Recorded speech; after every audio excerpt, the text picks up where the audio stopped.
Halo Sobat Ali Hafiz, kali ini kita akan bahas tentang Cyber Security Management di bagian 2. Kali ini kita akan lebih detail tentang Cyber Security Management, overview, tujuan, dan frameworknya. Bersama saya, dosen pengampu, Insinyur Ali Hafiz, Eskom MTI CEH. Jangan lupa yang belum subscribe, subscribe dulu ya, dan like serta komen. Oke, kita langsung saja. Nah, kita mengulas sedikit yang dimana bahwasanya cyber security management ini adalah suatu pendekatan sistematis dalam mengelola risiko keamanan siber dengan menerapkan kebijakan, prosedur, teknologi, dan strategi keamanan untuk melindungi aset digital suatu organisasi. Di mana aset ini adalah sesuatu yang berharga di dalam suatu organisasi atau perusahaan.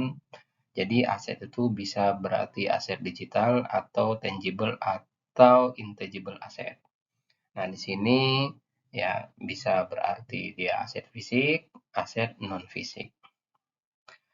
Dan tujuan daripada cyber security management itu yang pertama adalah melindungi data dan aset informasi, mengelola ancaman dan risiko siber, memastikan kepatuhan terhadap regulasi keamanan, dan meningkatkan kesadaran dan budaya keamanan siber. Di sini ya yang perlu kita tingkatkan yaitu ada 4 hal di sini, mulai melindungi data, mengelola ancaman, memastikan kepatuhan, kemudian meningkatkan kesadaran dan budaya keamanan siber. Karena bagaimanapun kita melindungi data serta informasi, aset-aset semuanya, jika kita sebagai manusia, sebagai pengguna tidak aware dan tidak memiliki budaya keamanan yang baik, maka semua itu bisa menjadi sia-sia. Mengapa cyber security management penting? Sebagaimana kita ketahui bahwasanya serangan siber secara global maupun nasional itu terus meningkat. Kerugian finansial akibat serangan itu semakin besar. Keamanan siber merupakan bagian dari tata kelola IT organisasi, juga penting dalam menjaga kepercayaan pelanggan dan mitra bisnis. Nah, ini ya. Jadi, aset, data, informasi perusahaan itu nilainya tidak berharga ataupun bisa sangat berharga ataupun bisa dinilai dengan uang. Contoh, suatu kepercayaan, suatu nama baik itu bisa diuangkan atau bisa dinilai dengan uang. Misal, jika kita menjadi korban suatu serangan, itu akan bisa berakibat buruk. Misal, nama baik kita itu tercoreng, maka konsumen kita bisa menurun. Menurunnya konsumen itu bisa dihitung. Misalkan harusnya kita mencapai penjualan 1 miliar karena nama baik kita tercoreng. Dengan adanya insiden keamanan, penjualan bisa berkurang menjadi 100 juta. Nah, itu berarti ya potensi kerugian itu adalah 900 juta. Kemudian juga di sini statistik ya. Rata-rata biaya pelanggaran data global pada tahun 2023 mencapai 4,45 juta dolar. 70% organisasi mengalami serangan siber dalam 1 tahun terakhir. 60% bisnis kecil yang terkena serangan siber bangkrut dalam 6 bulan. Nah, ini ya hati-hati, mau perusahaan kecil, menengah, dan besar, jika terkena serangan siber itu akan sangat berpengaruh terhadap perusahaannya.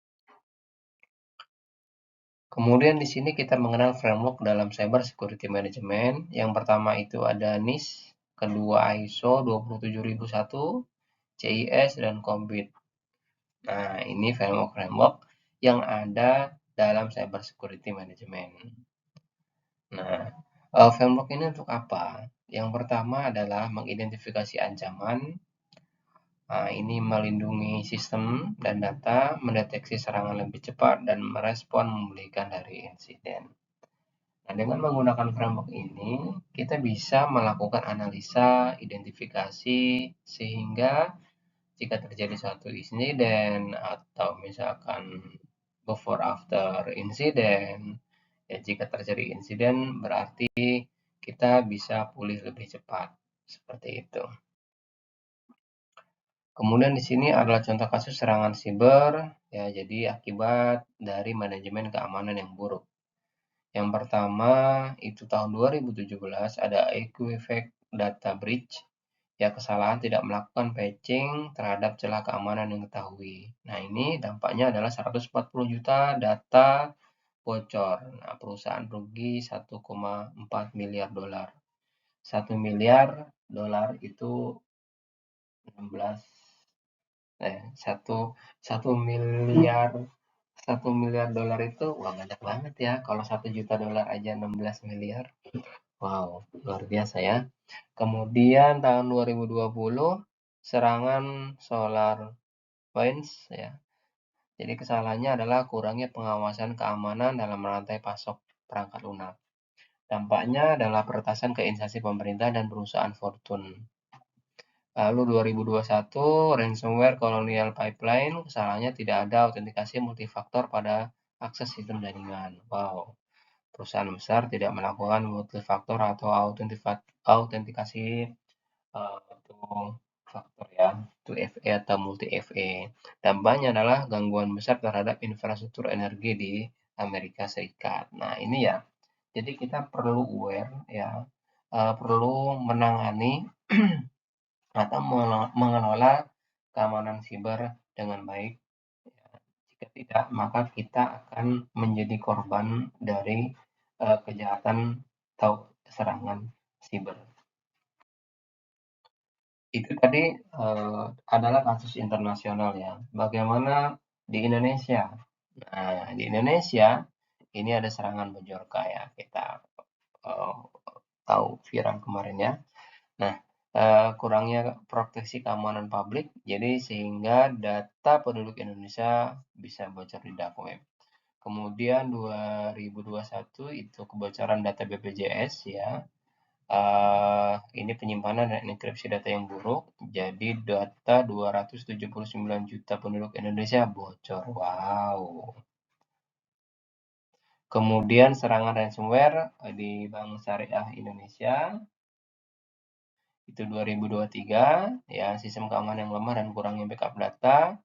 Nah, ini terkena ransomware sehingga operasional bank terganggu selama beberapa hari. Itu kasus-kasus di Indonesia ya, dan masih banyak lagi ya. Itu yang ketahuan dan melaporkan. Nah, yang nggak ketahuan dan nggak melaporkan mungkin dengan berbagai motif itu tentunya biasanya lebih banyak. Oke, kita lanjut ya. Ini adalah risiko dalam manajemen keamanan siber. Jadi mulai dari ancaman internal, eksternal, kesalahan konfigurasi, dan kurangnya kesadaran keamanan. Di internal, pegawai baru atau pegawai yang ceroboh itu bisa membahayakan. Yang eksternal, ya hacker, ransomware, malware, serangan DDoS, dan lain sebagainya ya. Miskonfigurasi itu bisa terjadi dalam cloud, server, jaringan, dan lain sebagainya itu selalu ada saja. Kemudian juga kurangnya kesadaran bahwasanya pegawai itu tidak sadar, tidak aware dengan adanya ancaman siber sehingga tidak melakukan budaya yang baik untuk keamanan siber. Dan di sini kita berbicara teknologi dan tools ya dalam manajemen keamanan siber ya.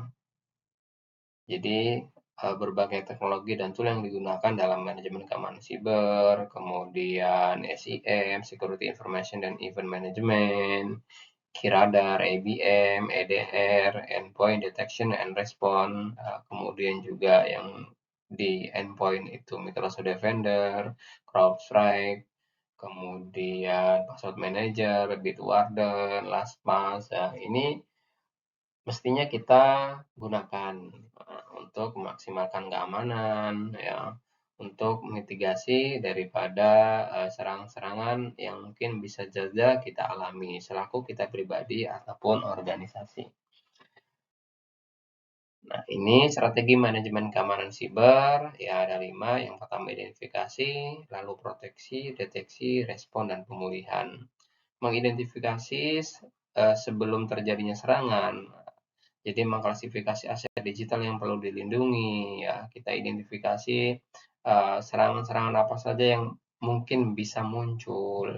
Kemudian proteksi, kita mengimplementasikan untuk keamanan seperti penggunaan tool, kemudian juga perangkat-perangkat keamanan seperti firewall, ya bisa antivirus dan sistem keamanan lainnya, IPS, IDS ya, deteksi ya IDS ya. Kemudian kita menggunakan SIM seperti Information and Event Management untuk mendeteksi anomali ya.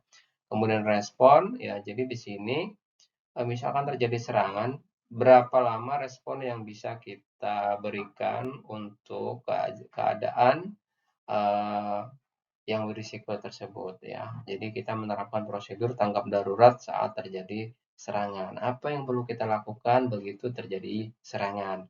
Agar apa? Agar akibatnya ya itu tidak menjadi lebih besar lagi. Kerugian yang ada itu tidak terlalu besar.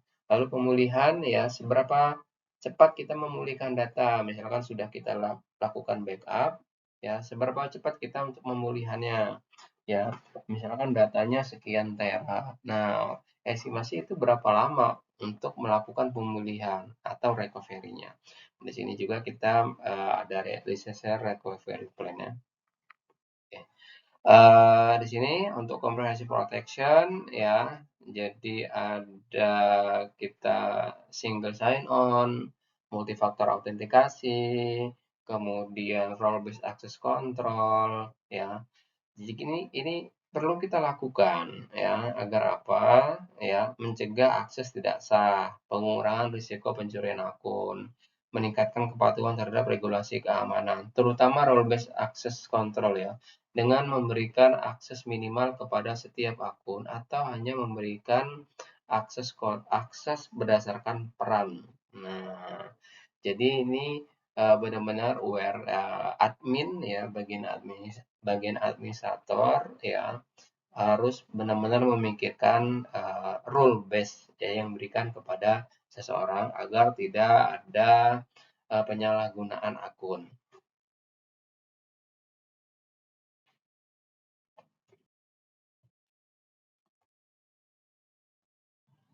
Lalu di sini kita berbicara keamanan cloud ya dan pengelolaannya atau manajemennya. Jadi dalam cloud ini ada risiko keamanan ya, mulai dari data leakage ya, miskonfigurasi, kemudian akses tidak sah. Lalu apa yang harus kita lakukan? Bagaimana strategi keamanan cloud ya? Tiga hal ini yang bisa kita lakukan. Yang pertama enkripsi data yang ada di cloud ya, kemudian penggunaan zero trust arsitektur, lalu lakukan audit cloud secara berkala. Nah, tiga hal ini sangat penting. Ini yang perlu kita lakukan agar apa? Agar cloud kita, data yang ada di dalam cloud itu aman. Oke, ini tugas ya. Sebutkan dan jelaskan teknologi dan tools dalam cyber security management. Kumpulkan dalam bentuk PDF di link yang sudah disediakan ya. Ini adalah tren cyber security management di masa depan ya. Kita mengenal zero trust arsitektur, kemudian keamanan IoT, smart device, kemudian regulasi perlindungan data yang lebih ketat. Ini trennya ya. Jadi kita bisa mulai untuk nyicil mempelajari bagaimana IoT, bagaimana keamanannya, smart device, zero trust arsitektur, ini sangat penting ya. Best practice cyber security management, yang pertama itu kita bisa lakukan update secara berkala, gunakan multifaktor autentikasi, lakukan backup secara teratur, edukasi tentang keamanan siber untuk pegawai, teman, rekan, saudara ya. Karena bagaimanapun kita melakukan pengelolaan keamanan, jika usernya itu tidak aware ya, karena rantai terlemah dalam keamanan itu adalah user, jadi ya sudah, kalau usernya lemah, maka semuanya bisa percuma. Audit keamanan secara berkala, ya ini eh, karena tidak memiliki kebijakan keamanan yang tertulis, ya ini bisa jadi hasil bahwasanya keamanannya itu buruk, ya ini bisa menjadi level ada kebijakan tapi tidak dilakukan. Nah, ini level 2 atau level 3 ya. Kemudian mengabaikan update dan patch keamanan, tidak melakukan pelatihan keamanan siber, tidak memiliki rencana tanggap darurat. Nah, ini hasil audit ya. Ditemukan apa saja. Nah, ini bisa menjadi temuan yang untuk perbaikan keamanan ke depannya. Baik, kesimpulan ya manajemen keamanan siber itu ada hal yang krusial, sangat penting sekali. Ya, penerapan framework terus membantu untuk mitigasi risiko keamanan siber. Organisasi harus selalu beradaptasi terhadap ancaman baru. Ya, itu adalah tugas manajemen ya. Oke, baik. Terima kasih. Ya, kita di slide terakhir tentang overview dari cyber security management. Semoga bermanfaat. Jangan lupa follow Instagram Ali_Hafiz. Terima kasih.